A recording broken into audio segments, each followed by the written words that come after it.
വളരെ പെട്ടെന്ന് നമുക്ക് തന്നെ പപ്സ് ഉണ്ടാക്കാം കേട്ടോ.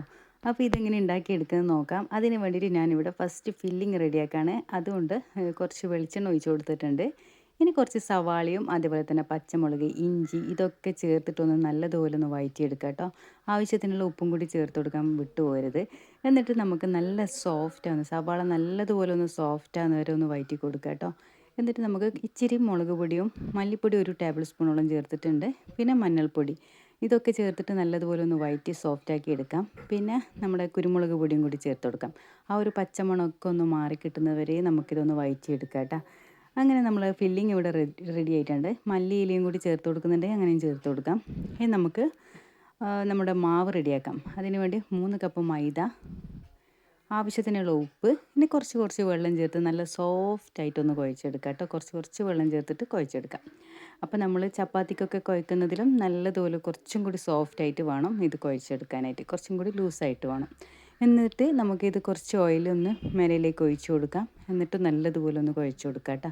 എന്നിട്ട് ലാസ്റ്റ് ഘട്ടത്തിൽ കുറച്ചും കൂടി ഓയിൽ ഒഴിച്ചിട്ട് നമുക്ക് അവിടെ നിന്ന് കുറച്ച് സമയം അടച്ച് വെക്കുകയാണെങ്കിൽ അടച്ച് വെക്കാം കേട്ടോ. ഇത് നല്ലതുപോലെ സോഫ്റ്റ് ആയിട്ടുണ്ട്.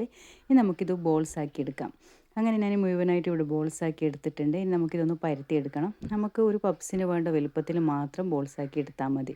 എന്നിട്ട് ഞാനിവിടെ തിന്നായിട്ട് ഒന്ന് ഇതൊന്ന് പരത്തിയെടുക്കണം. ഇത് ഡീറ്റെയിൽസ് ആയിട്ട് എൻ്റെ ചാനലിൽ ഞാൻ ഒരു ലോങ് വീഡിയോ ഇട്ടിട്ടുണ്ട് കേട്ടോ. അത് കാണുന്നുണ്ടെങ്കിൽ അങ്ങനെ കണ്ടാൽ മതി. എന്നിട്ട് അതിൻ്റെ മേലിൽ കുറച്ച് ഓയിലൊന്ന് സ്പ്രെഡ് ആക്കി കൊടുക്കുക. അല്ലെങ്കിൽ ബട്ടറോ അല്ലെങ്കിൽ ഗീയോ എന്തായാലും സാരമില്ല. എന്നിട്ട് ഇതുപോലെ ആദ്യം ഇതുപോലെ മടക്കിയിട്ട് ആദ്യം ഇതുപോലെ തന്നെ ഒന്ന് പരട്ടി സോഫ്റ്റായിട്ട് ഒന്ന് തിന്നായിട്ട് പരട്ടിയിട്ട് 2 തവണ ഇതുപോലെ മടക്കി മടക്കിയിട്ടാക്കി കഴിഞ്ഞാൽ നല്ലതുപോലെ ലെയർ കിട്ടും കേട്ടോ. എന്നിട്ട് ഇതിൽ ഫില്ലിങ് വെച്ച് കൊടുക്കാം. മുട്ടയും കൂടി വെച്ച് കൊടുത്തിട്ട് ഇതുപോലെ മടക്കിയിട്ട് നമുക്ക് പപ്സ് റെഡിയാക്കി എടുക്കാം. ഞാനിവിടെ എയർ ഫ്രയറിലാണ്, അത് പാനിൽ വെച്ചിട്ട് ചെയ്യുകയാണെങ്കിൽ അങ്ങനെയും ചെയ്യാം. അതിൽ ഗീ ഒന്ന് തടവി കൊടുത്തിട്ടുണ്ട്. എന്നിട്ട് ഇവിടെ 4 എണ്ണം ഞാനിവിടെ ഇങ്ങനെ വെച്ചിട്ടാണ് ചെയ്തെടുക്കുന്നത്. എന്നിട്ട് അതിൻ്റെ മുകളിൽ മുട്ട ഒന്ന് ജസ്റ്റ് ഒന്ന് ബീറ്റാക്കിയത് അതും കൂടി ചേർത്ത് കൊടുക്കുകയാണ്. പെട്ടെന്ന് നമുക്കതിൻ്റെ മുകളിൽ ഒരു ബ്രൗൺ കളറിഷ് കിട്ടാൻ വേണ്ടിയിട്ടാണ്.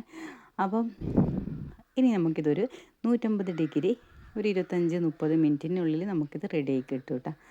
അപ്പോൾ നല്ല അടിപൊളിയായിട്ടുള്ള പപ്സ് നമുക്കിവിടെ റെഡിയാണ്. ഇതിൻ്റെ ഡീറ്റെയിൽസ് വീഡിയോ എൻ്റെ ചാനലിലുണ്ട്. അപ്പോൾ അതെടുത്തിട്ട് കാണുകയാണെങ്കിൽ അങ്ങനെ കണ്ടു നോക്കിക്കോ. അപ്പോൾ നമ്മുടെ അടിപൊളിയായിട്ടുള്ള പപ്സ് ഇവിടെ റെഡിയാണ്. വളരെ സിമ്പിളായിട്ട് ചെയ്തെടുത്തതാണ്. അപ്പം ഇതുപോലുള്ള നല്ല നല്ല റെസിപ്പിക്കായിട്ട് എൻ്റെ ചാനൽ സബ്സ്ക്രൈബ് ചെയ്യാൻ മറക്കരുത്. അപ്പോൾ ഇനിയും നല്ല വീഡിയോ ആയിട്ട് വരുന്നത് വരെ ടാറ്റാ.